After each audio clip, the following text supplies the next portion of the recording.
I discovered text messages on my fiancé's phone to her former partner. I just need to endure this wedding so that his name is on the property. The prenup has some loopholes that my lawyer has already identified. We were just 3 weeks away from our $95,000 wedding. I chuckled and said nothing, continuing to work on invitations. When she arrived at the altar yesterday, she received an envelope that drained the color from her face. I never imagined I'd be sharing this, but here we are, and I'm using a throwaway account for obvious reasons. My hands are still trembling, but I need to express this somewhere before I lose control. 3 days ago, Autumn, 29, left her phone on the counter while she was taking a shower. It happens all the time. No big deal. I, 31, picked it up to order our usual Friday night Thai food since my phone was dead. That's when I saw notifications from Elijah appearing. Normally, I'm not the type to snoop, but something in the preview caught my attention. After the wedding, we can finally... My stomach dropped. Autumn and I have been together for 4 years, having met through mutual friends at a housewarming event. She's stunning, intelligent, and works in marketing. I run my own business. Not extravagant, but enough to be comfortable.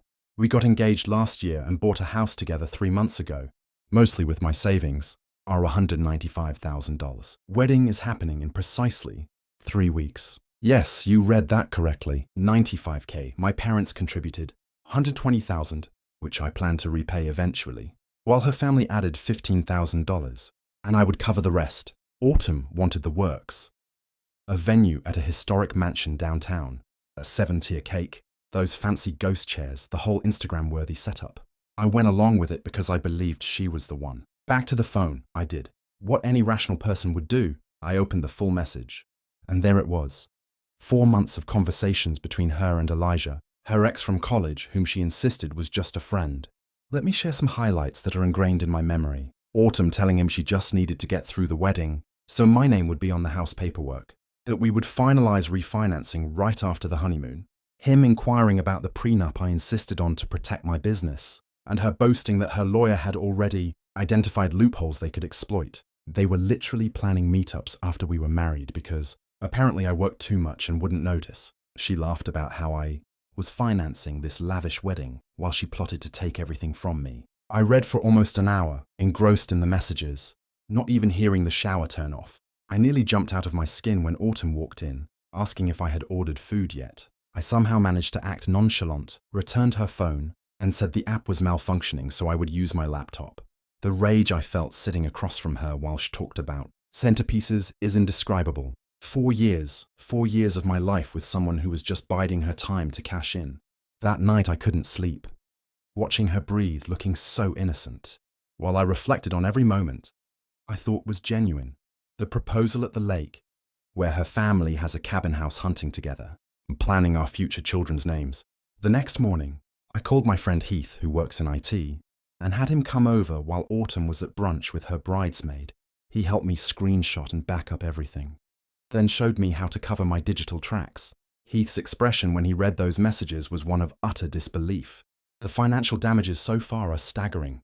A $221,000 non-refundable venue deposit, $4,500 for the photographer and videographer, $3,200 for the DJ and lighting, $7,800 on her dress and alterations, a $9,000 catering deposit, $500 for flowers, $1,700 for invitations and other paper items, plus random deposits for cake, transportation, hotel rooms, and the rehearsal dinner.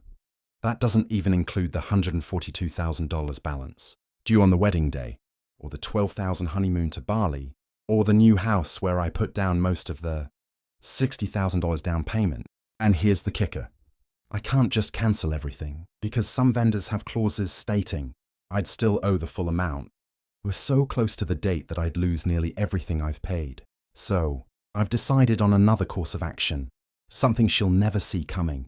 For the past 3 days, I've been acting completely normal. Yesterday, we spent 7 hours addressing invitation envelopes together. She kept complaining about hand cramps while I sat there, knowing those invites are for a wedding that will never take place. I nearly laughed at one point, but played it off as remembering a meme. I called my brother Alan last night. He's a paralegal and is assisting me with the house situation. Thank goodness we haven't refinanced yet. We've been sorting out which deposits I might be able to recover through emergency cancellation clauses. The hardest part is lying next to her every night, feeling her cuddle up to me, knowing it's all a facade. This morning, She kissed me goodbye and said 3 more weeks until I miss my last name, with a smile that used to make my heart race but now just makes me want to scream.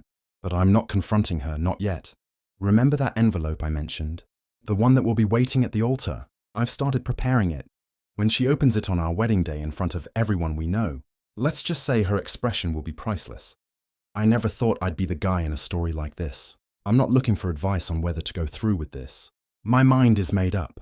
But if anyone has been through something similar or has ideas to make this revenge even sweeter, I'm all ears. Update. I'm trying to respond to comments, but I'm kind of busy planning the downfall of someone's public image. LOL. And yes, I've considered confronting her now, but after 4 years of lies, she deserves something special. I'll post updates when I can. Edit. To address the top questions, yes, I have proof beyond the text messages, and no, I won't be stuck with vendor bills after this is done. My brother and Heath are helping me manage all that. The prenup actually works in my favor if I can prove infidelity, which is why she and her lawyer were seeking loopholes. Update 1. Holy Reddit. First off, thanks for all the comments and DMs on my last post. I never expected such a response. Reading through them while Autumn was sleeping next to me felt surreal. It's been the longest 2 weeks of my life. Last night, I almost blew everything during last-minute RSVPs at the kitchen table when Autumn's mom called. Autumn put her on speaker without asking, and her mom started gushing about how thrilled she was for her daughter to finally be set for life. Not happy or in love, literally just set. Autumn shot her a look and quickly took her off speaker, but not before I heard enough. I had to bite my tongue so hard I tasted blood. For those wondering why I didn't confront her right away, 2 reasons. Revenge is best served before 78 witnesses, and financially I needed time to protect myself. The satisfaction of witnessing her world collapse is just a bonus. Here's what's happened since my last post. I met with my bank in private to ensure she can't access my accounts. The banker's face when I explained the situation was priceless. He helped me set up a completely separate account she knows nothing about and transferred most of my funds there, except what we need for regular bills. Heath has been a lifesaver. He recovered even more messages between Autumn and Elijah, including a voice memo where she flatly states she's never been attracted to me but thinks I'd make a great provider. I've been listening to that on repeat during my commute to reinforce why I'm doing this. Alan found a clause in our house, paperwork that might protect my down payment, since we haven't completed the refinancing. He also discovered that technically, the prenup works against her if infidelity is proven before marriage, something her clever lawyer apparently overlooked. The hardest part has been maintaining a facade. Every morning, I wake up next to her, feeling like I'm in a twisted episode of Black Mirror. She'll do something small, like make my coffee just the way I like it or rub my shoulders, and for a brief moment, I forget who she truly is. Then it all comes crashing back. Last weekend was our bachelorette parties. My friends took me to a cabin by the lake, arranged by Heath, because I needed somewhere to vent without Autumn possibly overhearing. I got absolutely wasted and woke up with "dodged a bullet" written on my chest in Sharpie, thanks to Alan. Meanwhile, Autumn and her bridesmaids went to Vegas, and she returned with stories about staying up until 5 a.m. just dancing. However, her bridesmaid Lydia's Instagram story showed them at a pool party with a bunch of guys. I added those screenshots to the envelope. Speaking of the envelope, it's ready, 26 pages in total. It includes all their text conversations with the worst parts highlighted, screenshots of her secret Venmo transactions to Elijah, photos from her Vegas trip, the voice memo transcribed, a letter explaining everything to our guests, and the most satisfying page, proof that I've already cancelled the honeymoon and received a partial refund. She knows nothing about it. I've had plenty of close calls. Tuesday night, she borrowed my laptop, and I nearly had a heart attack until I remembered I'd been using incognito mode for all my revenge planning. Yesterday morning, she picked up my phone to take a picture, and I lunged for it like a maniac, playing it off as being concerned about work stuff, even though I had screenshots of her texts in my recently deleted folder. The wedding vendors have been surprisingly accommodating. I told the venue manager a simplified version of what's happening. She's been through similar situations before and helped me figure out how to minimize financial damage. The caterer agreed to donate the food to a local shelter after the event ends abruptly. The rehearsal dinner tonight was surreal, standing next to Autumn at the head table while both our families toasted to our perfect match and bright future. Her dad got emotional about giving away his little girl to a man who can provide for her. The irony was thick. I could barely swallow my steak. After dinner, Autumn pulled me into a side room and told me she had a special surprise for our wedding night. She looked me in the eyes, saying she couldn't wait to start our lives together. Then her phone buzzed, and she turned away to check it. The flash of panic on her face when she saw the notification told me it was Elijah. I got confirmation from Alan that everything is set for tomorrow. He's positioned friends strategically, and the officiant is ready to record. My cousin has been briefed and knows exactly when to hand over the envelope. Autumn's sister Bonnie, who's always been decent to me, will be in the front row. I feel a little bad she has to witness this, but she deserves to know who her sister truly is. I just got out of the shower, and Autumn is asleep in our bed, her wedding dress hanging on the closet door. The sight of it makes me sick. She looks so serene, probably dreaming about the beach house my money was supposed to buy her someday.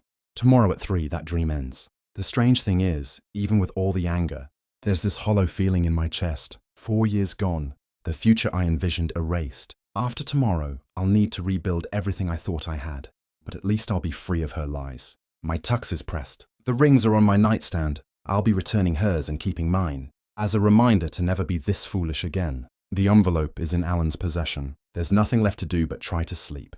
I'm not sure how active I'll be on Reddit. Tomorrow, it's going to be a busy day, but I'll update once everything settles. For everyone saying I'll chicken out or that I should be the bigger person, that's absolutely not happening. She had 4 years, to be honest. Tomorrow, she gets what she deserves.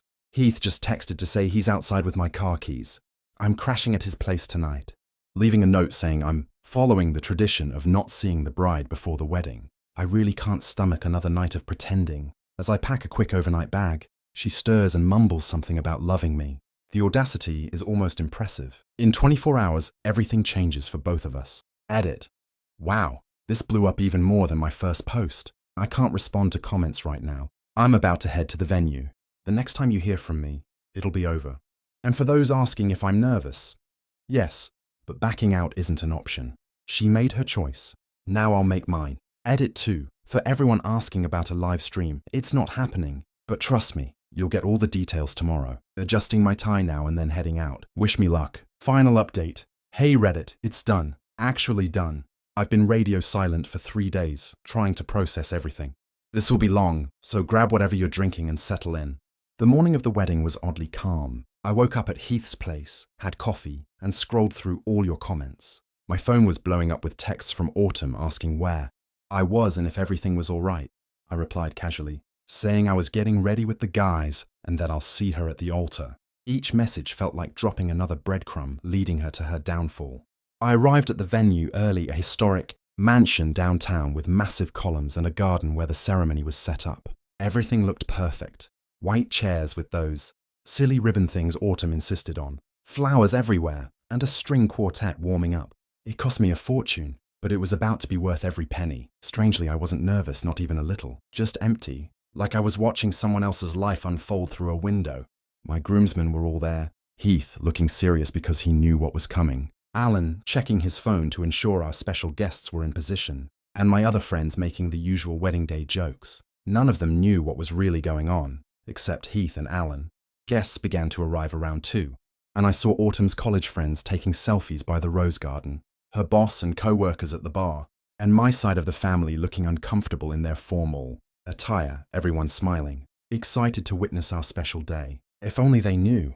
As 3 o'clock approached, the coordinator was running around with her clipboard, getting everyone seated.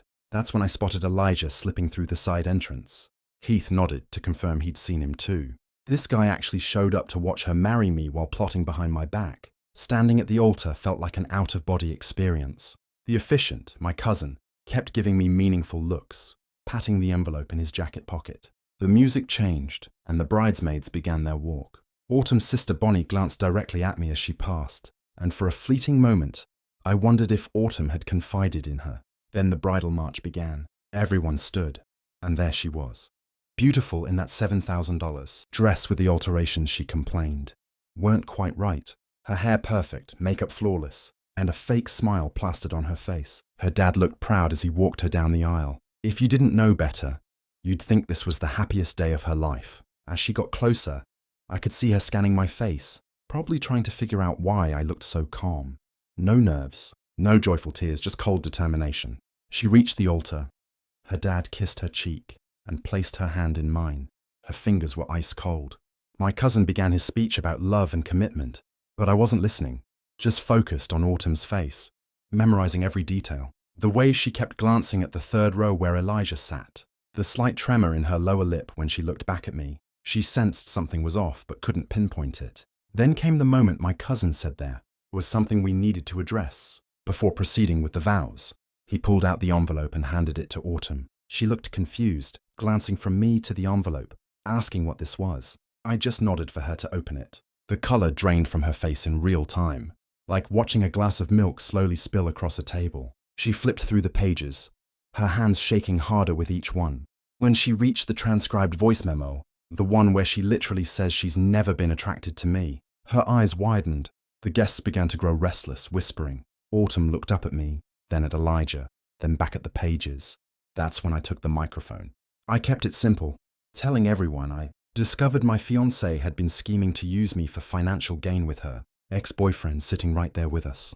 I announced that I wouldn't be getting married after all, but didn't want all the expensive food and alcohol to go to waste. I told them to enjoy the party, just not the wedding. The silence that followed was deafening. You could hear people's jaws dropping. Autumn started crying, mascara running down her cheeks, trying to grab my arm, insisting it wasn't what it appeared to be. I stepped back and pointed to page 16 of the printouts, the one where she explicitly says she just needs to get through this wedding, so my name is on the house. Her mom stood up shouting that I was humiliating her daughter. That's when Bonnie, plot twist, stood up and told her mom to sit down and shut up. It turns out Autumn had tried to borrow money from Bonnie for a surprise wedding gift for me, but Bonnie had suspected something was off. She walked over, took the papers from Autumn's hands, read a few pages, shook her head, and returned to her seat. I handed the mic back to my cousin, nodded at my groomsmen, and walked out. Behind me, chaos erupted. I heard Autumn screaming my name and Elijah trying to slip away unnoticed as guests murmured and gasped while pages from the envelope circulated. I took my first deep breath in 3 weeks. Alan had my car waiting. As I got inside, Autumn's dad caught up to me. I expected him to be furious, but instead he just asked if what I said was true. When I nodded, he sighed and said he was sorry. That was it. No drama. Just a weary old man realizing his daughter wasn't who he thought she was. The aftermath has been chaotic. My phone blew up for 48 hours straight. I blocked Autumn everywhere, but she keeps creating new accounts to message me. Her latest tactic is threatening to tell everyone what I did to her if I don't talk to her. Like I already told everyone what you did to me. Some highlights from the fallout. Heath sent me videos of guests reacting. Pure gold. The venue manager said it was the most dramatic thing she'd seen in 15 years. Apparently, Elijah got cornered by Autumn in the parking lot, and they had a screaming match where she accused him of setting her up. I found out later from Bonnie that Elijah had been playing Autumn too. He's actually dating someone named Lydia. Yes, the same Lydia who was one of her bridesmaids. About 60% of the guests stayed and actually partied. Free booze is free booze. Autumn's mom has been telling people I faked everything because I got cold feet. Several mutual friends have reached out, saying they always thought something was off about our relationship. As for me, I'm staying at Heath's for now. Meeting with lawyers about the house situation next week. I lost about $135,000 in non-refundable deposits, but considering I was about to lose a lot more, I'm counting it as a win. The hardest part has been the quiet moments. Realizing 4 years of my life were a lie and wondering what was real and what wasn't. But then, I remember her face when she opened that envelope. And I know I made the right choice. Anyway, Reddit family, thank you for being part of this journey. Your comments kept me strong when I wanted to break down and confront her early. Special shout out to you, Prenup King, and you, Revenge Best Served Cold, for the specific suggestions I incorporated into the envelope. TLDR, I exposed my gold-digging fiancé at the altar, saved myself from a lifetime of being used, and am currently rebuilding my life one day at a time. Edit. For those asking about the house, I owned it before she moved in. Her name isn't on anything yet, and yes, I've changed the locks already. LOL. Edit. No, I'm not posting the actual evidence here. Yes, I have therapy scheduled for next week, and to the people saying I should have handled it privately. Would she have handled the divorce privately 3 years from now when she took half my assets? Nah. Edit 3. Autumn's sister Bonnie reached out. We're getting coffee next week, not like that, you vultures. She just wants to apologize for not seeing what her sister was doing and says she found more evidence on Autumn's laptop that goes back even further than I knew. I'll update if anything interesting comes from that conversation.